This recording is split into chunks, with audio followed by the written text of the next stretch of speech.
Today, the Department of Education launched its annual Brigada-Eskwela program to ensure all facilities in all public schools all over the country will be ready when classes opens in 2 weeks. How different is this year's program given the full implementation of the K-12 program? Joining us tonight here on NewsLife is Assistant Secretary Jess Mateo. Good evening, sir, and welcome to NewsLife. Good evening, Kathy. Good evening, Charms.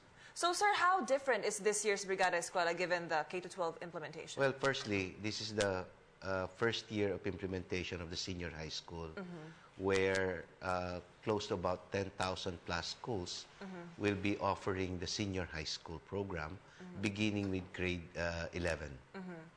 And sir, 2 weeks before the classes begin, what is the status of that implementation? Are we lacking in classrooms or in schools, or that has been already addressed before? You know, the preparation of DepEd in the senior high school or opening of classes did not start just this month. It started even last year. The truth of the matter is that last year, we started with the career guidance program where all grade 10 completers will have to undergo an assessment so that they can choose the track that they would like to pursue. And then the culmination of that activity is the early registration, which means they have to choose not only their course or their track, but also the schools that they wish to go to, either in a DepEd provided school or non-DepEd schools. No? The non-DepEd schools are basically the elementary or secondary private schools, even the private higher education institutions, including the local and state universities and colleges, as well as the technical vocational institutions. And part of this program is the government's assistance called Senior High School Voucher System, where government supports those students in public schools going to private schools, or those students currently beneficiaries of the GASPE program, and GASPE stands for Government Assistance to Students and Teachers in Private Education. And so were there many students who availed of this voucher program? Well, in the last registration, let me say that all students in public schools who wish to go to private schools are automatically beneficiaries of this voucher program. The second type of beneficiaries are those in private schools and are recipients of the GASPE. They will also automatically be a recipient. And finally, those who could not afford to go to a school, that will be subsidized by government. And the subsidy ranges from 17,500 to about 22,500 if you belong to a first-class municipality, city, like Metro Manila, you get 22,500. However, if your school belongs to a highly urbanized city, then you get 20,500. And for the rest, we'll get 17,500. And sir, correct me if I'm mistaken, the 4 tracks, since you said that earlier you had a registration, which tracks do you see a lot of interest in? Based on the early registration, close to about 50, well, a little bit more than 50% will still pursue the academic track.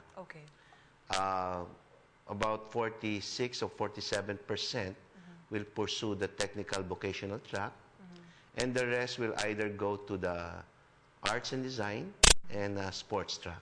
But there are specific quotas for a specific track, right? Well, so that they can choose other options. Well, not really, because as I've said earlier, there are close to 10,000, more than 10,000 schools, no, both public and private. Just to be exact with the numbers, 5,990 are DepEd schools offering senior high school, and 5,023 non-DepEd schools are offering senior high school. And most of these will either be offering 1 or 2 tracks, no?